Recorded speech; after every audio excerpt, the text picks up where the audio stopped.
Hello Shankar भगवान की जय। प्यारे दोस्तों, धार्मिक कथाएं चैनल में आपका हार्दिक स्वागत है। आज मैं अपनी वीडियो में प्रदोष व्रत की कथा सुनाने जा रही हूँ। प्रदोष से तात्पर्य है रात्रि का आरंभ। इस व्रत के पूजन का विधान इसी समय होता है, इसलिए इसे प्रदोष व्रत कहते हैं। जय व्रत प्रत्येक पक्ष की त्रयोदशी को किया जाता है। प्यारे दोस्तों, यूट्यूब चैनल धार्मिक कथाएं यदि आपने अब तक लाइक और सब्सक्राइब नहीं किया तो ज़रूर करें। बेल आइकन दबाना ना भूलें जो आने वाली सभी वीडियोज की जानकारी आपको सबसे पहले हो सके। वीडियो को पूरी सुने। सुनने के बाद कमेंट बॉक्स में ओम नमो शिवाय लिखना ना भूलें। प्रदोष व्रत की कथा। पूर्व काल में एक पुत्रवती ब्राह्मणी थी। उसके दो पुत्र थे। वह ब्राह्मणी बहुत निर्धन थी। देवयोग से उसे एक दिन महर्षि संडाल्या के दर्शन हुए। महर्षि के मुख से प्रदोष व्रत में शिव पूजन की महिमा सुनकर उस ब्राह्मणी ने ऋषि से पूजन की विधि पूछी। उसके श्रद्धा और आग्रह से ऋषि ने उस ब्राह्मणी को शिव पूजन का उपयुक्त विधान बतलाया और उस ब्राह्मणी से कहा, तुम अपने दोनों पुत्रों से शिव की पूजा कराओ। इस व्रत के प्रभाव से तुम्हें 1 वर्ष के पश्चात पूर्ण सिद्धि प्राप्ति होगी। उस ब्राह्मणी ने महर्षि संडाल्या के वचन सुनकर उन बालकों के सहित नतमस्तक होकर मुनि के चरणों में प्रणाम किया और बोली, हे ब्राह्मण, आज मैं आपके दर्शन से धन्य होगी हूँ। मेरे जय दोनों कुमार आपकी शरण में है। जय सूचिव्रत मेरा पुत्र है और जय राजसूत मेरा धर्मपुत्र है। जय दोनों बालक आपके सेवक हैं। आप मेरा आधार कीजिए। उस ब्राह्मणी को शरणगत जानकर मुनि ने मधुर वचनों द्वारा दोनों कुमारों को शिवजी की आराधना विधि बताई। तद निरंतर वह दोनों बालक और ब्राह्मणी मुनि को प्रणाम कर शिव मंदिर में चले गए। उस दिन से वह दोनों बालक मुनि के कथन अनुसार नियम पूर्वक प्रदोष काल में शिवजी की आराधना करने लगे। पूजा करते हुए उन दोनों को 4 महीने बीत गए। एक दिन राजसूत की अनुपस्थिति में सूचिव्रत स्नान करने नदी किनारे चला गया और जल क्रीड़ा करने लगा।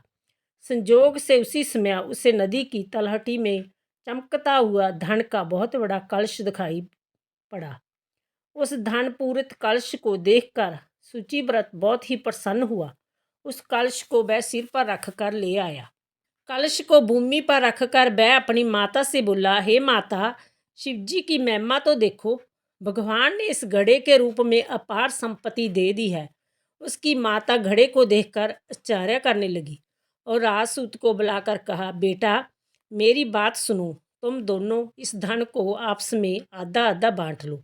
माता की बात सुनकर सूचिव्रत अत्यंत प्रसन्न हुआ, परंतु राजसूत ने अपनी असहमति प्रकट करते हुए कहा, हे माँ, जय धन तेरे पुत्र के पुण्य से उसे प्राप्त हुआ है। मैं इसमें किसी प्रकार का हिस्सा लेना नहीं चाहता, क्योंकि अपने किए हुए कर्म का फल मनुष्य स्वयं ही भोगता है।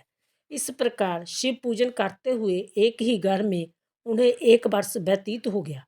एक दिन राजकुमार ब्राह्मणी के पुत्र के साथ बसंत ऋतु में वन विहार करने के लिए गया। वह दोनों जब साथ साथ वन में बहुत दूर निकल गए तो उन्होंने वहाँ पर सैकड़ों गंधर्व कन्याएं खेलती हुई दिखाई पड़ी। ब्राह्मण कुमार उन गंधर्व कन्याओं को क्रीड़ारत देखकर राजकुमार से बोला, जय पर कन्याएं विहार कर रही है, इसलिए हम लोगों को अब और आगे नहीं जाना चाहिए, क्योंकि जय गंधर्व कन्याएं शीघ्र ही मनुष्यों के मन को मोहित कर लेती है। इसलिए मैं तो इन कन्याओं से दूर ही रहूँगा।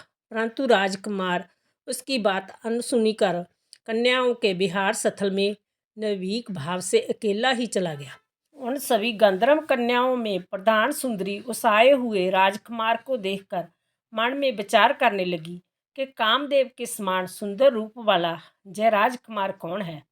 उस राजकुमार के साथ बातचीत करने के उद्देश्य से उस सुंदरी ने अपनी सखियों से कहा, सखियों, तुम लोग निकट के वन में जाकर उस वन में अशोक, चंपक, मोलश्री आदि के ताजे फूल तोड़ लाओ।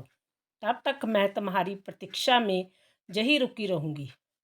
उस गंधर्व कुमारी की बात सुनते ही सब सखियां वहां से चली गई। सखियों के जाने के बाद वह गंधर्व कन्या उस राजकुमार को स्थिर दृष्टि से देखने लगी। उन दोनों में परस्पर प्रेम का संचार होने लगा। गंधर्व कन्या ने राजकुमार को बैठने के लिए आसन दिया। प्रेम लाभ के कारण राजकुमार के सहवास के लिए वह सुंदरी व्याकुल हो उठी और राजकुमार से प्रश्न करने लगी, हे कमल के समान नेत्रों वाले, आप किस देश के रहने वाले हैं? आपका जहां आना क्यों कर हुआ? गंधर्व कन्या की बात सुनकर राजकुमार ने उत्तर दिया, मैं विदर्भ राज का पुत्र हूँ। मेरे माता पिता स्वर्गवासी हो चुके हैं। शत्रुओं ने मुझसे मेरा राज्य हड़प लिया है। राजकुमार ने अपना परिचय देकर उस गंधर्व कन्या से पूछा, आप कौन हैं, किसकी पुत्री हैं और इस वन में किस उद्देश्य से आई हैं? आप मुझसे क्या कहना चाहती हैं? राजकुमार की बात सुनकर गंधर्व कन्या ने कहा, मैं विधिक नामक गंधर्व की पुत्री अंशुमति हूँ। मैं आपको देखकर आपसे बातचीत करने के लिए ही जहाँ पर सखियों का साथ छोड़कर रह गई हूँ। मैं गान विद्या में निपुण हूँ। मेरे गाने पर सभी देवगनाएं रीझ जाती है। मैं चाहती हूँ कि आपका और मेरा प्रेम श्रद्धा बना रहे। इतनी बात कहकर उस गंधर्व कन्या ने अपने गले का बहुमूल्य मुक्ताहार राजकुमार के गले में डाल दिया। वह हार उन दोनों के प्रेम का प्रतीक बन गया। इसके पश्चात राजकुमार ने उस कन्या से कहा, हे सुंदरी, तुमने जो कुछ कहा है वह सब सत्य है, लेकिन आप राजविहीन राजकुमार के पास कैसे रह सकेंगी? आप अपने पिता की अनुमति लिए बिना मेरे साथ कैसे चल सकेंगी? राजकुमार की बात पर वह कन्या मुस्कुराकर कहने लगी, जो कुछ भी हो, मैं अपनी इच्छा से आपका वर्ण करूंगी। अब आप परसों प्रातःकाल जहाँ पर आइएगा। मेरी बात कभी झूठी नहीं हो सकती। गंधर्व कन्या ऐसा कहकर पुनः अपनी सखियों के पास चली गई। इधर वह राजकुमार भी सूचिव्रत के पास जा पहुंचा और उसने अपना सारा वृत्तांत कह सुनाया। इसके बाद वह दोनों घर को लौट गई। घर पहुंचकर उन लोगों ने ब्रह्मणी से सब हाल कहा, जिसे सुनकर वह हर्षित हुई। गंधर्व कन्या द्वारा निश्चित दिन को वह राजकुमार सूचिव्रत के साथ उसी वन में पहुंचा। गंधर्व राज के उन दोनों कुमारों का अभिनंदन करके उन्हें सुंदर आसन पर बैठाया और राजकुमार से कहा, मैं परसों कैलाशपुरी को गया था। वहाँ पर भगवान शंकर पार्वती जी के साथ विराजमान थे। उन्होंने मुझे अपने पास बुलाकर कहा, पृथ्वी पर राजच्युत होकर धर्मगुप्त नाम का राजकुमार घूम रहा है। शत्रुओं ने उसके वंश को नष्ट भ्रष्ट कर दिया है। वह कुमार सदा ही भक्तिपूर्वक मेरी सेवा किया करता है, इसलिए तुम उसकी सहायता करो, जिससे वह अपने शत्रुओं पर विजय प्राप्त कर सके। इसलिए मैं भगवान शिव जी की आज्ञा से अपनी पुत्री अंशुमति आपको सौंपता हूँ। मैं शत्रुओं के हाथ में गए हुए आपके राज्य को वापस दिला दूंगा। आप इस कन्या के साथ 10,000 वर्षों तक सुख भोग कर शिवलोक को चले जाएंगे। शिवलोक में जाने पर मेरी पुत्री इसी शरीर से आपके साथ रहेगी। इतना कहकर गंधर्व ने अपनी पुत्री का विवाह राजकुमार के साथ कर दिया। दहेज में नेक बहुमूल्य रत्न, वस्त्र, रथ आदि प्रदान किए। इसके अतिरिक्त दास दासियों तथा शत्रुओं पर विजय पाने के लिए गंधर्वों की चतुर्गनी सेना भी दी। राजकुमार ने गंधर्वों की सहायता से शत्रुओं को नष्ट कर दिया और वह अपने नगर में प्रविष्ट हुआ। मंत्रियों ने राजकुमार को सिंहासन पर बैठाकर राज्याभिषेक किया। अब वह राजकुमार राज सुख भोगने लगा। जिस दरिद्र ब्राह्मणी ने इसका पालन पोषण किया था, उसे ही राजमाता के पद पर आसीन किया गया। वह सूचिव्रत ही उसका छोटा भाई बना।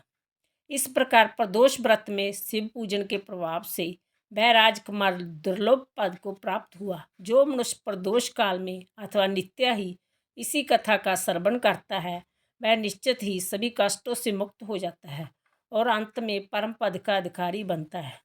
बोलो शिवजी भगवान की जय।